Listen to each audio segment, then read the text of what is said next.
Je m'appelle Lisa Marfusi, j'enseigne à l'IUT de Laval et j'enseigne l'UML. Le nom de l'unité, c'est la conception orientée objet aux étudiants de première année de DUT informatique. En première année, ils sont une promo de 60 élèves à peu près. Je fais l'intégralité du cours en anglais. Vu que c'est des étudiants d'informatique en DUT, on ne fait plus trop d'amphi. Donc en fait, on fait que des TD ou des TP. Tous les cours sont en anglais, les TD et les TP. Et je fais des mini-cours d'introduction à chaque début de TD. Donc c'est des sortes de mini-amphi à chaque début pour présenter les éléments théoriques et ensuite ils font de la pratique tout de suite en TD.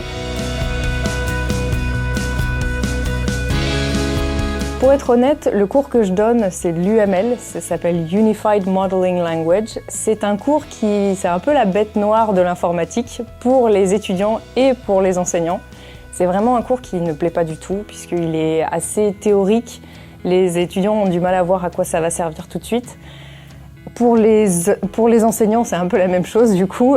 C'est difficile de capter l'attention des étudiants et c'est vraiment un cours tout le monde y va un peu à reculons. Donc j'ai eu envie d'innover, de faire quelque chose d'un peu différent.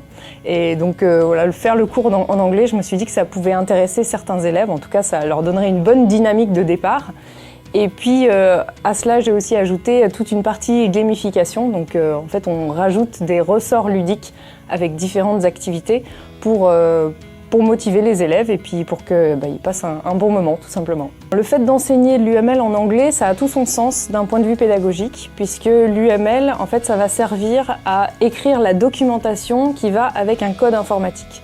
La documentation, c'est un document, c'est un texte, en gros, qui va expliquer comment le code est structuré, quelles sont les méthodes, les fonctions qui sont importantes, où elles se trouvent, pour les applications qui sont distribuées sur différents serveurs ou sur des applications mobiles, par exemple, il faut aussi expliquer l'architecture et comment, physiquement, où sont distribués ces éléments et comment ils communiquent entre eux. C'est donc, cette documentation est donc une partie très importante de l'informatique, bien que ce ne soit pas de l'informatique pure, enfin, c'est pas du code. Et habituellement, cette documentation est écrite en anglais.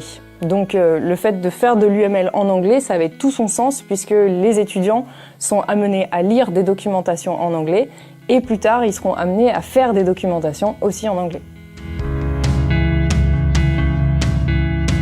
J'ai commencé par transformer mes TD en anglais, donc juste les exercices des TD. J'avais 6 TD, donc j'ai fait les 6 TD. C'était un peu long, effectivement, mais c'était bien, j'étais contente du résultat à la fin. Et j'ai aussi fait le TP, mais le TP, c'était un sujet assez libre, donc il n'y avait pas beaucoup de texte à transformer finalement. J'ai finalement laissé mes cours, donc les petits modules de cours que je fais en début de chaque TD, mes diapos de cours, je les ai laissés en français en me disant que l'année d'après, je les transformerai en anglais. Et puis finalement, les étudiants m'ont dit que c'était bien de le garder en français. Alors pour moi, ça me demande juste une petite gymnastique puisque quand je leur présente le cours, les diapos sont en français et moi je leur présente en anglais. J'ai quand même mis les termes importants en anglais pour qu'ils comprennent bien la traduction. Mais finalement, ça a rassuré beaucoup d'élèves de garder les cours, la partie théorique en français. Donc je vais le laisser comme ça. L'entièreté du cours est en anglais. Moi, je leur parle en anglais depuis le début. Dès que je rentre dans la salle, je leur parle que en anglais. Je parle très lentement, j'explique les termes, je fais des dessins, je fais plein de gestes. Et du coup, dans la continuité, l'examen est également en anglais. Par contre, ce qui est important, et je les rassure là-dessus, c'est que déjà les phrases sont très simples.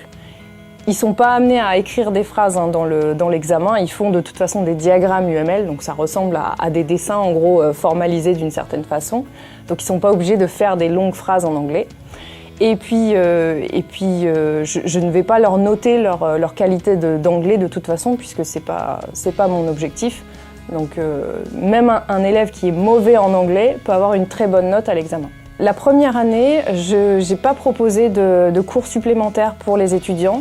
Et c'est en faisant un retour d'expérience avec les étudiants que certains m'ont dit, alors il n'y en avait que 5 sur la promo de 60, qui m'ont dit qu'ils avaient eu quelques difficultés, Donc l'année suivante, j'ai consacré un cours entier juste pour ces 5 étudiants. Et je leur ai donné en fait les supports de cours, les supports de TD des années précédentes qui étaient en français. J'ai revu les concepts un peu difficiles avec eux en français. Mais c'est vraiment, voilà, c'est la bulle en français, la seule bulle en français qu'il y avait sur la totalité du cours. Sinon le reste c'est tout en anglais. Alors les retours étaient très positifs. Ça dépend des différents types d'élèves. Il y en avait qui étaient bons en anglais et du coup quand ils ont vu que le cours était en anglais, ils se sont dit chouette, c'est un cours que je vais bien réussir, je vais bien comprendre, ça va être un cours qui va être facile pour moi et du coup ils se sont vraiment investis dans le cours dès le début et donc ça c'était très bien. Il y avait d'autres élèves qui étaient peut-être un peu moins bons en anglais mais qui se sont dit que ça pouvait être intéressant comme expérience.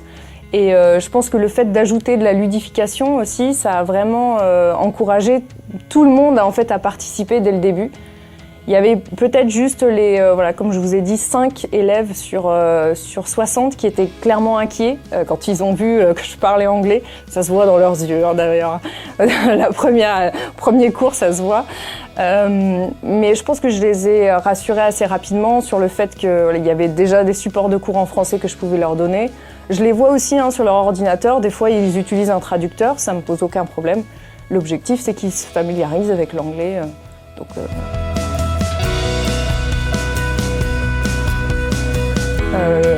Moi je suis bilingue en anglais, donc ça ne me pose pas de problème de parler en anglais. Pour moi c'était vraiment une sorte de piment supplémentaire à ce cours qui était, faut le dire, assez barbant. Et donc j'ai vraiment, moi j'ai ressenti un grand plaisir en fait à faire ce cours en anglais. C'était un petit challenge supplémentaire qui m'a vraiment motivée. Et je pense que ça s'est vu. J'arrivais en cours avec la pêche et du coup ça aide tout de suite à faire mieux passer le message. Et il y a aussi un petit, de façon personnelle, je parle à mes enfants en anglais. Et du coup je me suis retrouvée je me suis retrouvée dans des situations où je me sentais plus proche en fait des élèves puisque je disais les mêmes phrases que je disais à mes enfants. Et du coup, je pense que j'étais peut-être plus sympa et plus à leur écoute, plus patiente, comme ce que je suis avec mes enfants. Enfin, pas tout le temps.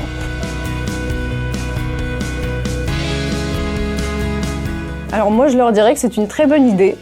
C'est clairement, moi, je reviendrai pas à un cours en français. J'aime bien mon cours comme ça. J'ai été agréablement surprise par le niveau d'anglais des étudiants. Je pensais vraiment que ça allait poser un problème et franchement, ils sont très bons. En tout cas, les étudiants de DUT informatique ont un très très bon niveau, surtout à l'oral. Enfin, ils me comprenaient très très bien. C'était assez impressionnant. Donc à ce niveau-là, il ne faut pas avoir d'inquiétude. Je pense que les étudiants d'aujourd'hui sont peut-être meilleurs que ce que nous on était à leur époque. Sinon, je trouve que pour les étudiants, il n'y a que des effets bénéfiques. Enfin, ça leur a donné plus d'occasions d'entendre de l'anglais et de parler de l'anglais, et surtout de l'anglais technique, des termes qu'ils ne verraient pas forcément dans leur cours d'anglais classique. Je pense que pour faciliter le passage au cours en anglais, ce qui serait intéressant, c'est d'être accompagné par le service de l'université. Alors je sais qu'ils proposent des services soit de traduction, ça peut être très utile quand on a un TP à traduire ou un TD à traduire, ou aussi de relecture, parce que c'est vrai que même moi j'en ai eu besoin quand j'ai fait mes traductions, ça met quand même beaucoup de temps et du coup on laisse quand même passer des petites fautes et mes étudiants la première année en ont vu d'ailleurs pas mal, donc j'étais contente que la deuxième année on ait tout corrigé et que ça soit bien propre, ça fait quand même plus professionnel et puis comme ça on donne pas de mauvais exemples à nos étudiants, donc ça c'est quand même très utile d'avoir ce service-là. Et je pense qu'aussi, il ne faut pas hésiter à faire par petits modules. Peut-être qu'il y a juste un TP, par exemple, qui peut être transformé en anglais, ou juste un TD en particulier. Et il ne faut pas se dire que c'est du tout ou rien. Au contraire, il faut y aller petit à petit. Je pense que c'est comme toute innovation pédagogique, il faut tester, voir si ça nous plaît, si ça nous convient. Et si ça nous convient, eh ben, on peut faire de plus en plus année après année et puis progresser comme ça. Cut!